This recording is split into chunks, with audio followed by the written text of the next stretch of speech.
प्यारे बच्चों, आज के इस वीडियो में हम आपके लिए प्रतिरोधों से संबंधित आंकिक प्रश्नों को लेकर आए हैं। अक्सर बोर्ड परीक्षा में इन प्रश्नों को लगाने में बच्चे गलती करते हैं, लेकिन बहुत ही आसानी के साथ हम इसको लगा सकते हैं। आइए उदाहरण के द्वारा समझते हैं कि प्रतिरोधों से संबंधित आंकिक प्रश्नों को किस प्रकार लगाया जाए।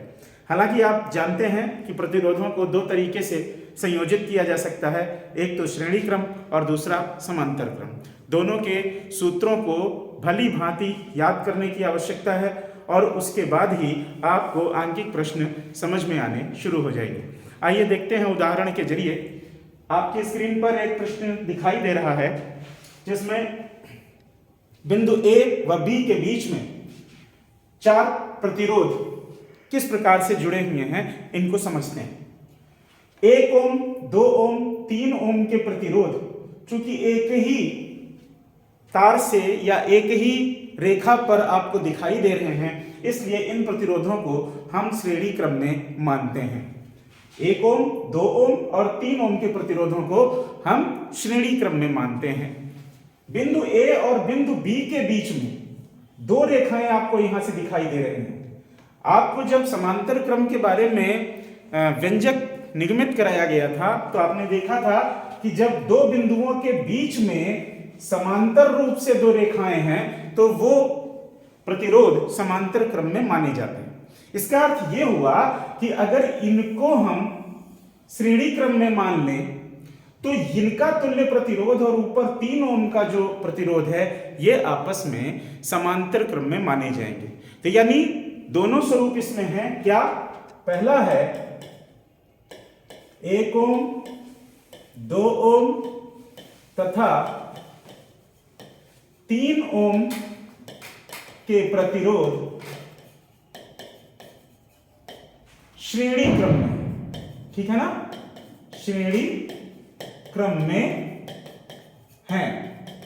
तो अगर श्रेणी क्रम में है तो हम इनको कह सकते हैं, मान लिया ये R1 हो गया, ये R2 हो गया और ये R3 हो गया। और सूत्र हम क्या जानते हैं? हम जानते हैं R बराबर R1 plus R2 plus R3। तो यहां से हम लिख सकते हैं 1 प्लस 2 प्लस 3, इसका अर्थ हुआ 6 ओम।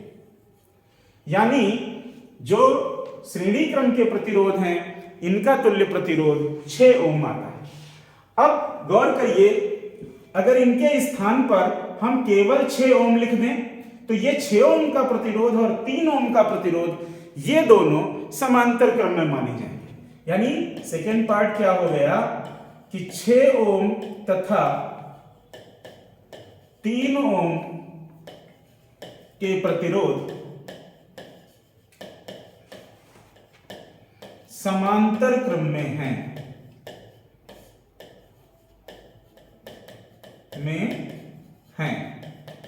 तो इनका सूत्र आप जानते हैं। अब यहां पर अगर हम इसको R1 और इसको R2 मान लें तो आप जानते हैं 1/R बराबर 1/R1 प्लस 1/R2। और यहां से जब हम सूत्र लगाएंगे तो 1/R बराबर 1/6 प्लस 1/3। और इसको अगर हम प्लस करेंगे तो 1/R बराबर यहां क्या लेंगे? एलसीएम लेंगे। 3 और 6 का एलसीएम 6 आ गया, 1 प्लस 2, इसका मतलब क्या आ गया? 1/R बराबर 3/6 और इसको अगर सरल कर लें तो ये आ जाएगा, यानी 1/R बराबर 1/2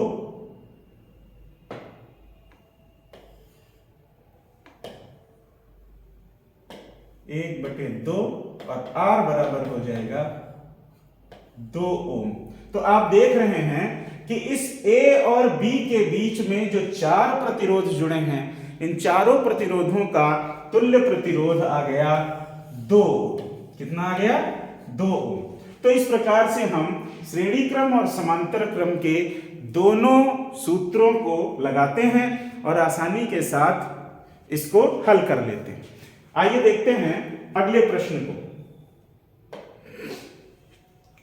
आपकी स्क्रीन पर यह दूसरा प्रश्न दिखाई दे रहा है जिसमें फिर से 4 प्रतिरोध है। अब ये किस प्रकार से जुड़े हैं इसको समझते हैं। 2 ओम और 2 ओम के प्रतिरोध आप देख रहे हैं समांतर रेखाओं के बीच में है। इसका मतलब है कि ये समांतर क्रम में जुड़े हैं। तो सबसे पहले इनका तुल्य प्रतिरोध, हमें इस पूरे संयोजन का तुल्य प्रतिरोध निकालना है। तो पूरे संयोजन के तुल्य प्रतिरोध के लिए अगर हम इसको R1 इसको R2 मान लें तो यहां पर तुल्य प्रतिरोध इसके लिए क्या आ जाएगा, इसके लिए आ जाएगा 1/R बराबर 1/2 प्लस 1/2। ठीक है ना, 1/R बराबर 1/2 प्लस 1/2, यानी इसको फिर से लिखेंगे 1/R बराबर 1।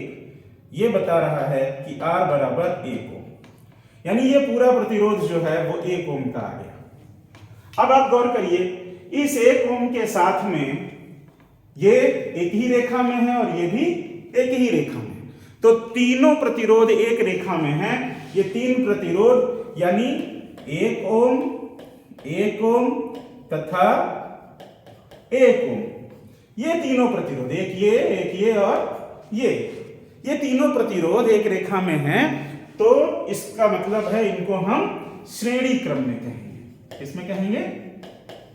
श्रेणी क्रम में हैं।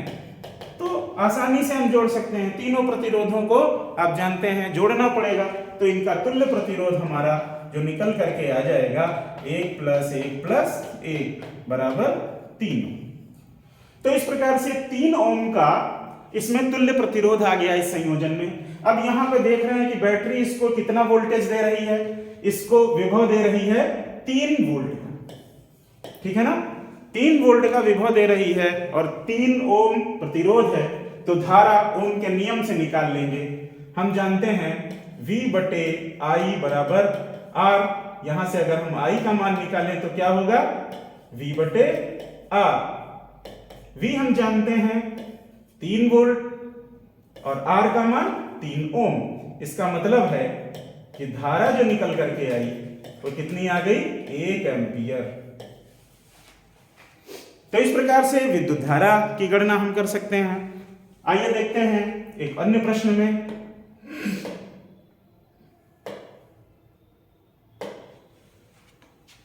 अगला प्रश्न आपके सामने स्क्रीन पर दिखाई दे रहा है जिसमें फिर से 5 प्रतिरोध हैं और ये 5 प्रतिरोध किस रूप में जुड़े हैं, आइए इसको समझते हैं। यहां देखिए B और C बिंदुओं के बीच में 3 प्रतिरोध हैं जो समांतर क्रम में है, क्योंकि ये पैरेलल समांतर रूप से 3 रेखाओं में है। इसका मतलब है समांतर क्रम में है। तो अगर इनको हम R1, R2, R3 करें तो उसी क्रम में हम जोड़ सकते हैं तुल्य प्रतिरोध निकालने के लिए B तथा C के मध्य 1/R बराबर 1/R1 plus 1/R2 plus 1/R3। यहां से सीधे सीधे हम निकाल देंगे 1/2 प्लस 1/6 प्लस 1/6। इसको निकालेंगे, एलसीएम ले लेंगे, 6 आ जाएगा। यहां पर 3 + 1 + 1 बराबर, फिर से हम लिख सकते हैं 1/R बराबर 5/6। और यहां से जब हम R की गणना करेंगे तो 6/5, यानी अगर हम इसको भाग दे दें 1.2 ओम। तो 1.2 ओम इस पूरे संयोजन यानी B और C के बीच में जो संयोजन है उसका तुल्य प्रतिरोध 1.2 ओम है। अब आप देखिए ये B और C के बीच में 1.2 ओम आ गया। तो अब हम देख सकते हैं कि 2 ओम, 3.5 ओम और 1.2 ओम के तीनों प्रतिरोध श्रेणी क्रम में हैं। तो इसे हम इस प्रकार लिख सकते हैं 2 ओम, 3.5 ओम तथा 1.2 ओम। ठीक है, और यहां पर तुल्य प्रतिरोध निकालेंगे R बराबर R1 plus R2 plus R3। ये बराबर हो जाएगा 2 + 3.5 प्लस 1.2। इनको जोड़ देंगे तो 3 × 2 = 5 = 6.7 ओम का तुल्य प्रतिरोध किसके बीच है, ए और सी के बीच, ए तथा सी बिंदुओं के मध्य। अब अच्छी तरीके से आपको लगभग समझ में आ रहा होगा। एक और प्रश्न के लिए जाते हैं, आपको और अच्छी तरह क्लियर हो जाएगा। देखिए यहां पर कुछ प्रतिरोध हैं, 4 प्रतिरोध हैं, जिनको ए और बी बिंदुओं के बीच में इस प्रकार से जोड़ा गया है, जैसा कि चित्र में आपको दिखाई दे रहा है। और यहां पर ए बी के बीच में हमको तुल्य प्रतिरोध निकालना है, धारा भी निकालना है और विभवांतर भी निकालना है। यानी तीनों ही चीजें जो ओम के नियम में दिखाई जाती हैं, वो तीनों ही चीजें हमको यहाँ पर निकालनी है। आइए देखिए, सबसे पहले हम तुल्य प्रतिरोध की बात करते हैं। तो ए और बी के बीच में अगर हम ऐसे जाते हैं तो आप देख रहे हैं एक रेखा में ये तीनों प्रतिरोध हैं, 1, 2 और ये 3। तो तीनों 1-1 ओम के प्रतिरोध एक रेखा में हैं। इसका अर्थ है ये श्रेणी क्रम में है। अतः इनको R1, R2, R3 मानते हुए हम लिख सकते हैं कि इनका तुल्य प्रतिरोध R बराबर 1 + 1 यानी कि 3 ओम होगा। तो इन तीनों के स्थान पर हम 3 ओम लिख सकते हैं। अब ये ऊपर से 3 ओम है और ये सीधे भी 3 ओम है, यानी 3 ओम और 3 ओम के 2 प्रतिरोध समांतर क्रम में हैं। तो जब हम इस प्रकार से लेंगे तो 3 ओम तथा 3 ओम समांतर क्रम में। तो जब हम ये बात लेंगे तो आप जानते हैं हम निकाल सकते हैं 1/R बराबर 1/3 + 1/3।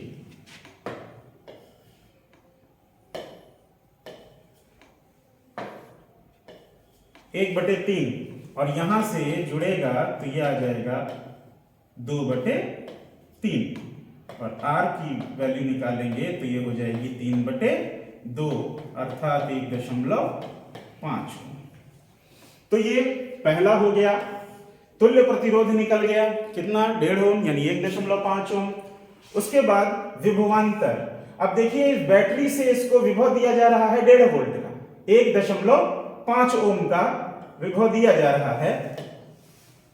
तो जब 1.5 वोल्ट का विभव दिया जा रहा है ए बी के बीच में, और ए बी के बीच में ही हमारा प्रतिरोध निकला है 1.5 वोल्ट का, तो हम इसमें बहने वाली धारा भी निकाल सकते हैं। तो पहले तो हम विभवांतर समझते हैं, ए और बी के बीच ही वोल्ट ये विभव दिया जा रहा है जो, तो ये कितना दिया जा रहा है 1.5 वोल्ट का। इसका मतलब विभवांतर जो है वो सीधे सीधे 1.5 वोल्ट का दिया जा रहा है।